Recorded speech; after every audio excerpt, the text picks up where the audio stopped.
Welcome to Securing the Future podcast with your hosts Jesse Metters and Ramin Lameh, where we discuss the latest cutting-edge technologies and how they are affecting the security industry. Join us as we explore the latest advancements and discuss how these innovations are shaping the future of security. With Jesse, a skilled recruiter, and Ramin, a seasoned security leader, this is the show where industry expertise meets in-depth discussions.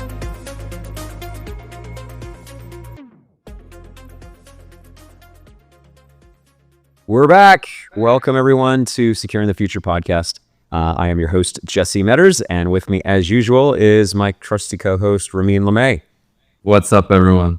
So we are back with a real exciting episode today. We're going to talk about the fastest growing area of cybersecurity products, which is really the area of data security, posture management, and compliance. And on our show today, we've got Guy Shani, who is the CEO and co-founder of Polar Security, a company out of Israel that was acquired in 2023, I believe it was, or 2021, by IBM. He's got a really cool story, and we're really excited to have you, Guy. Thanks so much for being on the show today.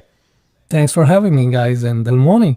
Absolutely. So, Guy, we'd love to hear your story. When we do bring founders onto the show, obviously the starting point is just really hearing the story, because it's always so exciting to hear a company that had success so early, so quickly too. And I'm excited for you to talk about this space. Obviously, there's so much talk around data security and the complexity of cloud infrastructure and SaaS applications and where all of your data is stored, and especially in high consequence environments. Let's start off with a little bit of your background and what made you decide to tackle this problem space, a little bit about how the company formed and was acquired, and then we'll dive into kind of some of the trends you're seeing in the area of data security and securing that in cloud, especially with, of course, the additional complexity that's happening with generative AI adoption, and where is all that data going, and we'll let you start off with your story.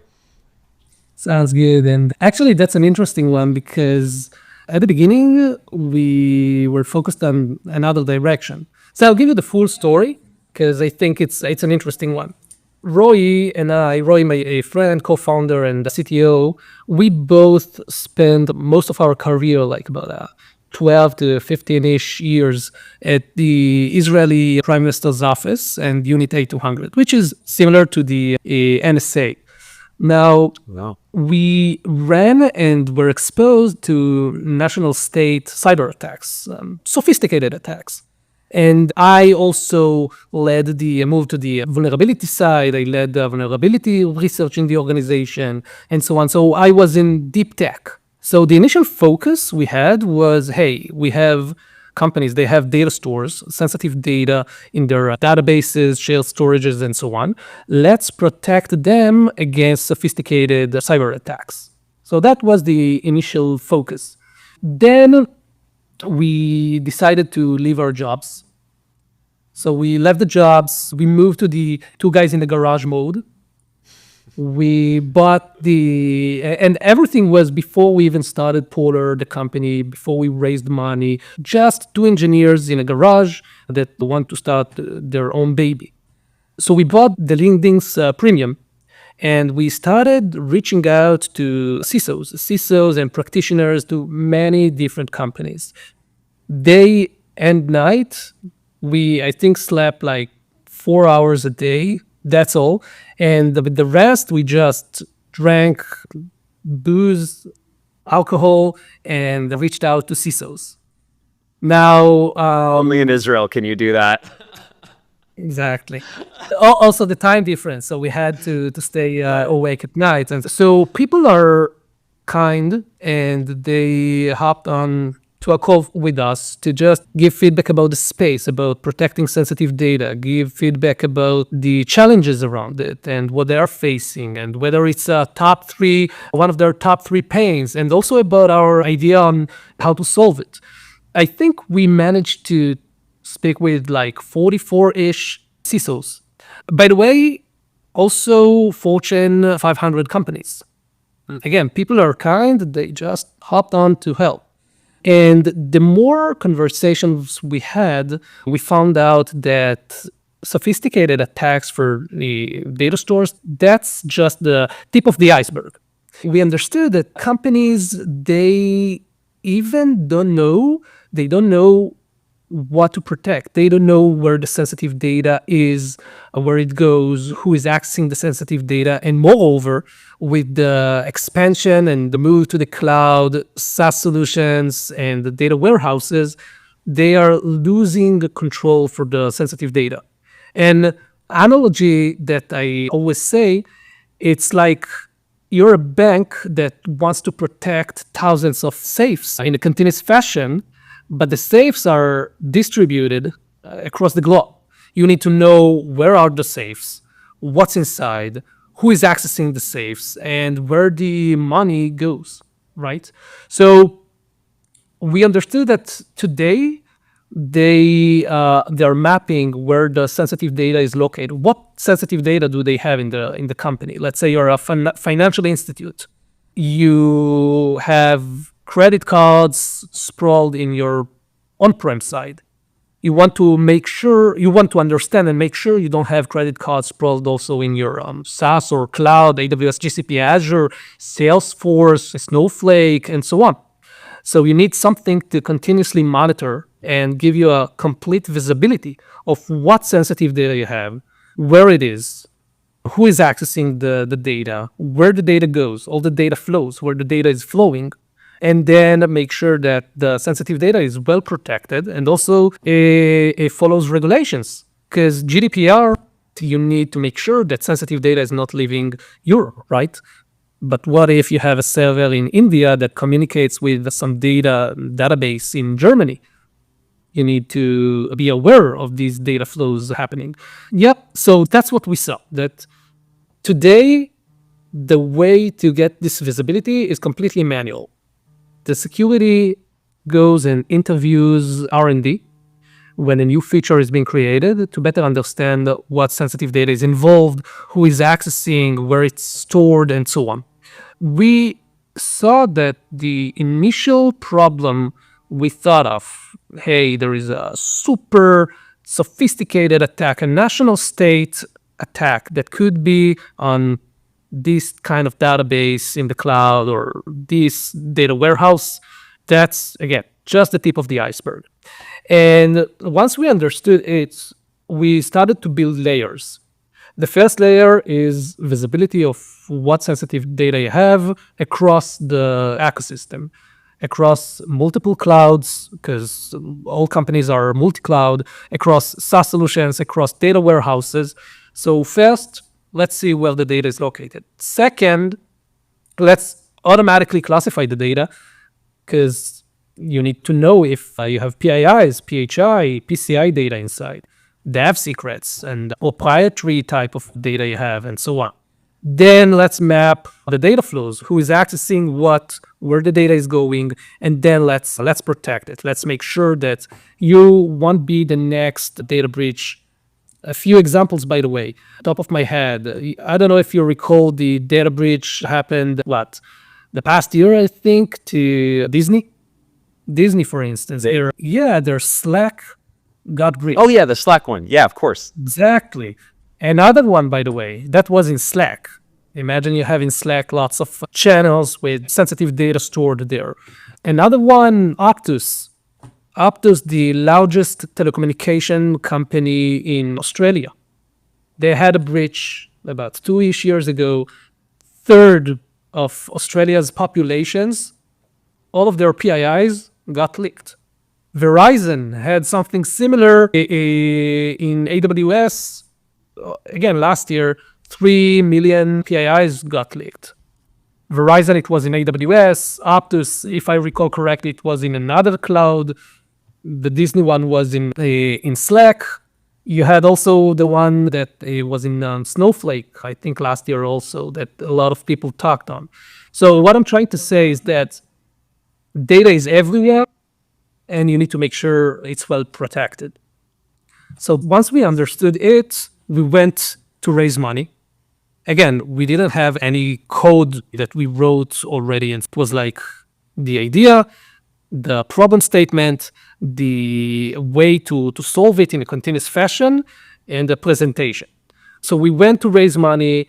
We also were connected with a bunch of great executives, cyber executives, mostly in the States, that helped us along the road, that also invested in us. And then we basically raised money and built a great product, recruited the best talent in Israel, the best in the city and in Tel Aviv. Wow. What an exciting story. That's awesome. Just the gumption to quit your jobs and go start this without any plan of like, how are we going to survive? How are we going to make money off of it? We haven't even have a product built. Like that takes some real courage from both you and your co-founder.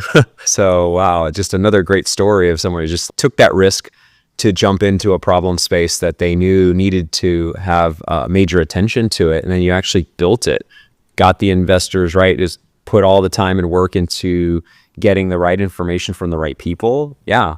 Ramin, any questions you had from that or any comments as well? No, just to add to it, right? I think the complexity of what you've done, it's been uphill. Because anytime I think of data security, it's one challenge on-prem, it's a whole different challenge on the cloud. And the education piece around it is where I imagine you spend the most amount of your time, right? Educating your potential customers on why there's risk there and getting them to understand those risks, to understand the controls, the mechanisms are out there, and then being able to sell your products. There was a company that I also helped advise a couple of years ago that is also sold up recently as well in the same exact space. And they have a very similar story to yours in terms of just the getting the word out and helping educate some of these legacy companies that, hey, you are in the cloud, whether you understand it or not. You need to have controls in place to meet your regulations, right? So it's more of like the adoption, I'm sure, is the biggest challenge versus how capable is your technology. Does that make sense? Does that agree to your journey? Yeah, it totally makes sense. But another thing that helped to drive awareness to the whole space was actually, and also surprisingly, competition. So people think of competition as something bad, but competition is actually something good, because then you and your competitors, you share the same goal of educating the market. I can tell you that we saw a lot of startups getting into this space. And again, as I think I said it, but over the 3 years since inception of the space, about $1 billion, actually $2 billion of investments flew to this space. Now, I have a question to you guys. How does a language become a language? Adoption? When you have enough people that speak and use that language. And by having the competition, we all talk the same language, which basically educated the market. And then once the market got educated, the market started to talk with Gartner and other analysts. And therefore, it took about 7 months to Gartner to decide, hey, there is a real and big thing here. We need to open a new box. And then they opened the DSPM box. You can see it in their hype cycle. And it took them just 7 months to do it. And I think, frankly, that's the fastest one in all times of Gartner in the cybersecurity space. Wow. Yeah. And it's always interesting too, because anytime there's a new category, you have an uphill battle because you're not competing with something legacy, right? You're trying to carve out new budget for people and companies. And the challenge for the CISOs on the other end that you're trying to sell to is they have to now educate their leaders on why they need additional spend too, right? It's not a replacement product. This is an additional product anytime you have a new category, right? So it's definitely in the right direction. That's another challenge that you've had to deal with in your journey, right? Yeah, that's exactly the challenge and the distinction between opening a new box versus disrupting an existing one. Budget is one of the challenges. Awareness is the second one. With the awareness, actually, it was easier because people came to us with the problem. They came to us and they told us, listen, guys, we have a data transformation or a cloud adoption a project that we are moving lots of stuff, workloads to the cloud, and the data is involved. how can we make sure that the R&D that moves the workloads with the data are not erroring, are not doing some inherent compliance violations. So that's actually the problem. It was pretty known, and they knew it, but budget and dealing with the budget stuff and some other bureaucracy stuff was more challenging in this space. What have you found to be successful for helping partner with the CISOs and your customers for them to help educate their leadership? What have you found to be the most successful use cases on that side? I think the best way to educate them was, hey, go and use it. So that's why we built the product from ground up to be self-sold. Companies, they could, and the leaders and also the practitioners, they could go and onboard by themselves without our help. No heavy lifting, no heavy deployments to be made. Everything, all the sensitive data was found automatically. And then once they saw the data they didn't know exist, like the legacy data stores, orphan databases, and so on, some sensitive data they didn't know exist in specific other locations and regions, then there was like the oh shit moment. And it helped them to convince the leadership, hey, there is a big challenge here. We need something that in a continuous fashion will map the data and make sure it's protected. So using data, and I love that, right? Because that's been the challenge, is to get that proof of concept, that adoption, one, to be quicker and then less resource intensive, right? I remember once deploying RSA DLP, if anyone remembers that product from 20 years ago, and it took a year to roll out that product across an enterprise. And it was still not a very good, effective product, right? It was like, is this false positive? I don't know. We need to manually go through this data. And products like that, just, they don't sell themselves, right? Because you don't have a very clear picture. It takes a long time. And then by the end, you're like, am I even getting my investment ROI out of this? Or is this just completely, I'm wasting operational resources doing that? That's an interesting one because it leads to another challenge. So visibility is nice, but visibility is not enough, because today I have plenty of security solutions that every one of them brings you some sort of visibility. And then the question is, okay, what's next? What the hell am I going to do with this visibility? So that's why not only we brought the visibility was the first step, obviously, but then the ability to focus on the critical vulnerabilities we find because they are more close to specific sensitive data that interest you. Because there is a company that is mostly interested in PCI data. They do have, let's assume they do have PIIs sprawled there, but that's less relevant. Okay, if we have some data breach and PIIs will get leaked, okay, but not PCI. PCI should be completely safe. So the ability to focus on specific types of data, that's first. Second, the ability to focus on the high volume of data. I don't care if 2 credit cards will find themselves to the darknet, but if it's about 100,000 or something, then I should make sure that it's protected. Third, having the not only finding the vulnerabilities and compliance violations, but providing scripts and guidelines on how to solve them automatically and integrating into the existing platforms they have, opening tickets and SIEM and so on.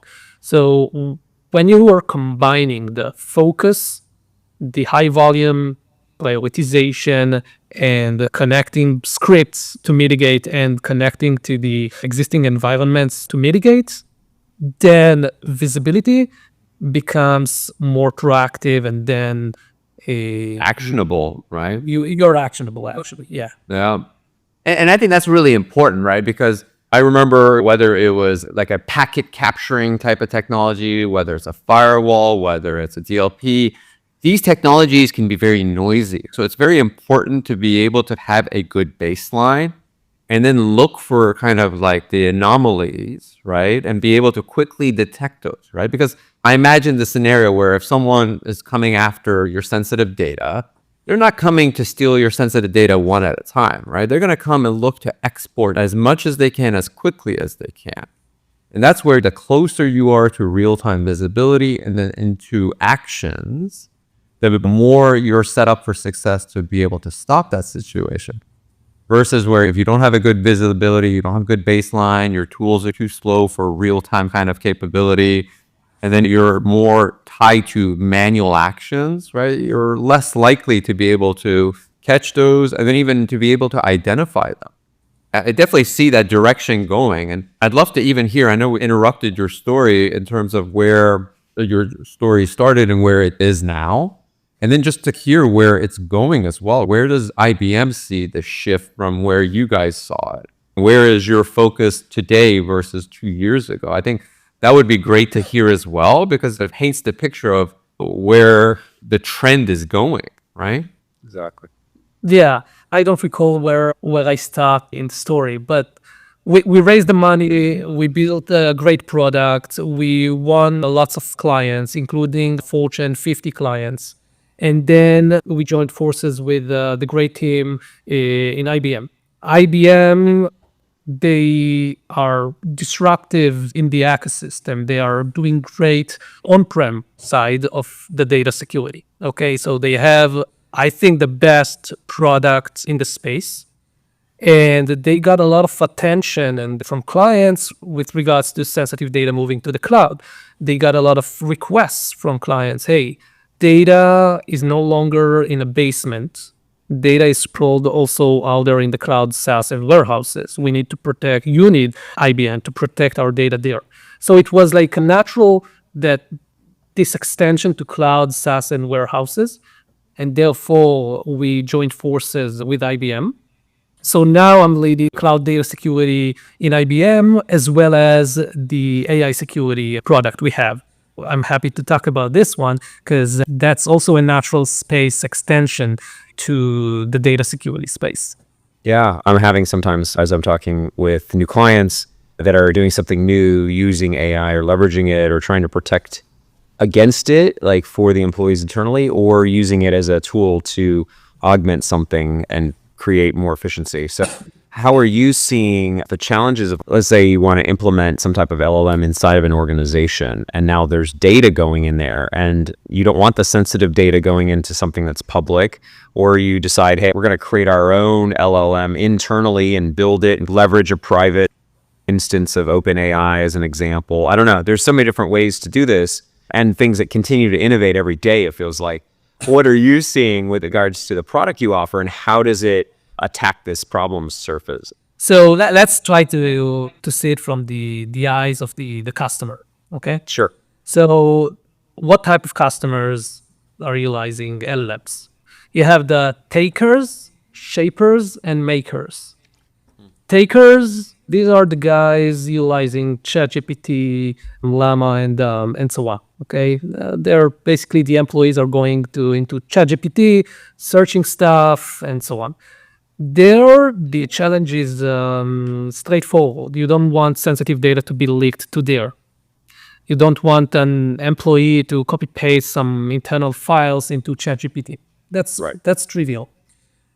And real quick to pause you there, that's honestly no different than in the past with like cloud storages like box.com and others. Exactly. Like that problem is not that different than it used to be.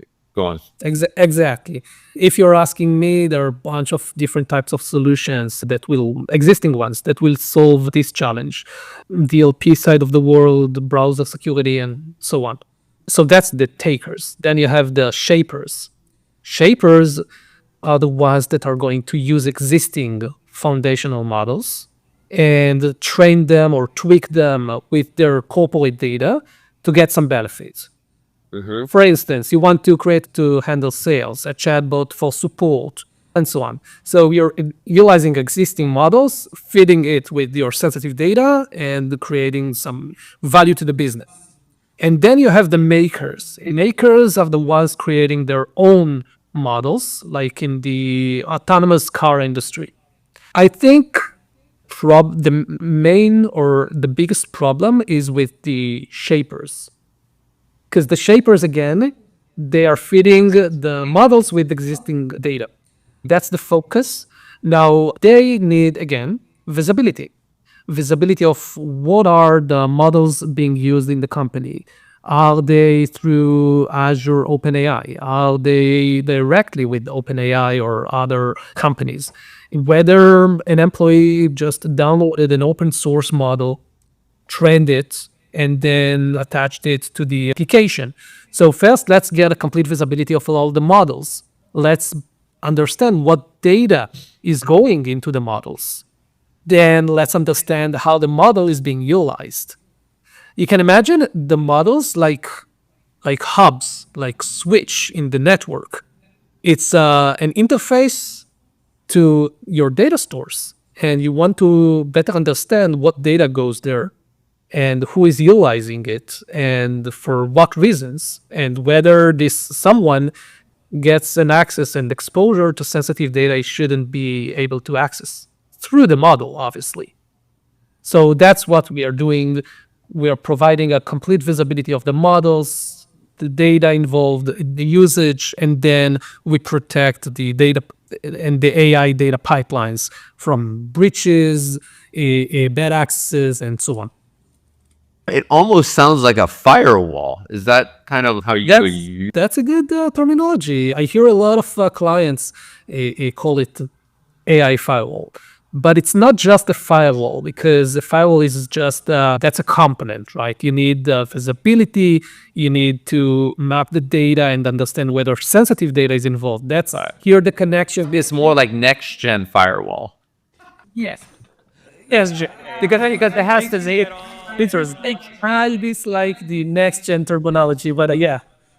But it has to be intelligent, right? Because there's some use cases or flows that are okay. There are some that are not okay, right? So it has to probably towards real time make those kind of judgments, give you visibilities, and then decide on actions, right? So that's the challenge of what you're trying to solve. Yeah, and you have also variety the types of vulnerabilities, new vulnerabilities that you didn't have in the past. All the injections and the prompt injections and a model evasive and poisoning and bunch of other types of vulnerabilities. You did. I learned a new one this week with DeepSeek, right? And looking at what potential vulnerability could have been used on OpenAI for them to potentially use not just their data, but like their LLMs, right? And being able to iterate on that. So that's a whole nother type of attack that goes beyond what a application security person is used to. Yeah, completely agree. That's why companies are super afraid from utilizing models. But I think that all companies should use models, because that's technology. Creates a lot of efficiency and you must embrace it. But you need security for it. One thing that I think is really important to highlight here, and I come from like a financial industry where I would say they were not the quickest adopters with new technology.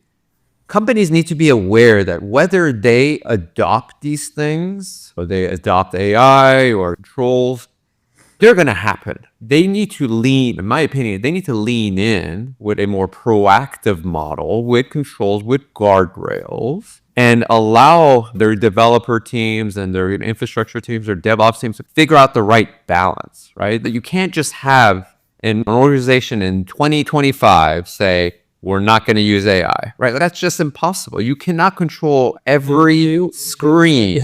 And when they create that as well, they create a bad behavior, right? I remember this with website filtering back in the day, right? When you block certain websites, people found ways to still go to their websites, right? You weren't able to 100% block them at home, at Starbucks, on their phones, personal devices. So this is where I like products like yours, because being an early adopter with those kind of controls, it helps set up guardrails. Then you have visibility. Then you can influence hygiene. When people are doing things that they're not supposed to, you can use more guidance versus like this carrot and stick approach, right? Versus going with the stick, you can leverage the carrot and build more secure hygiene into what they're trying to achieve, right? Yeah, I was going to say it's the same. We're all parents now, and a guy has got another one on the way. Congratulations, by the way. Thank you. It's the same way we think about parenting, right? There's more nights with no sleeping, but yeah. I remember those days. But You know, that you're speaking of. Sorry, question. sorry. No, I was going to say, as a parent, you have a couple different options, right? Do you get ahead of what you know your child's going to eventually learn about, those uncomfortable conversations as a parent, as your child gets a little bit older? Do you get ahead of those and start talking about them and putting in proper guardrails? Or do you just say, no, I'm never going to talk about this. We're never going to allow this. And then eventually the kid's going to figure out a way to do it. So you have to find that balance. It's a similar behavior of any human. We have to think about the psychology behind how users act. And you seem like you have such a great blend of that understanding, Guy, and you're able to simplify it. I can tell this is part of why you've done so well, is your ability to simplify things and put them into categories so that our brain can comprehend them in a simple way, and then take something that's really complex and simplify it and make a solution to it. It's a very valuable skill, and it's also a great way for the users who are listening today to really understand this space. And the way you just broke down the challenges in generative AI, I thought was brilliant. Thank you. So I think it's a matter of when you have a daughter and you need to explain everything you do and why and how, because otherwise she wouldn't agree to do something. Then you need to simplify stuff. It's funny, we use logic in our parenting versus the past where it was just do it because I said so. yeah. Exactly. That's Now that Jesse's gone, that's what I thought. Then I found out that that's a completely different story. yeah, especially with a daughter, I can imagine. I have 2 boys. Now, Jesse, that you went this direction, we got to see who's got the best dad joke. Oh man, on the spot, I don't know. I don't have great ones. All right, go for it. Finish. Go for it. Why don't eggs tell jokes? I don't Because know. they might crack up. Crack out. I knew it was gonna be something cracking. I was trying to think off the top. I was like, I think that's a great place for us to stop, Guy. This was really informative, and congratulations on just the success that you had. Just what a story, right? Coming from Israel, now you're in the U.S. in Boston, freezing your butt off, but enjoying the American life. And what a success story! Working with IBM and selling a company to IBM. What a great story of perseverance, dedication to solving the problem, and then the impact that you're making. Really, it sounds like you guys were really trailblazers to create this new space that's like the fastest growing area of cybersecurity. And you maintain such a humble attitude about it. So really enjoyed having you on our show, and just like what we learned today. I think this is very helpful for a lot of the leaders out there that we know in our network that are IT leaders, engineering leaders, CISOs. Definitely embrace the changes, embrace technology, but do it securely as we continue to try to secure the future together. So thanks so much, Guy, for your time. We really appreciated it. Thanks for having me, guys. Yeah. Absolutely. We'll see everyone next time.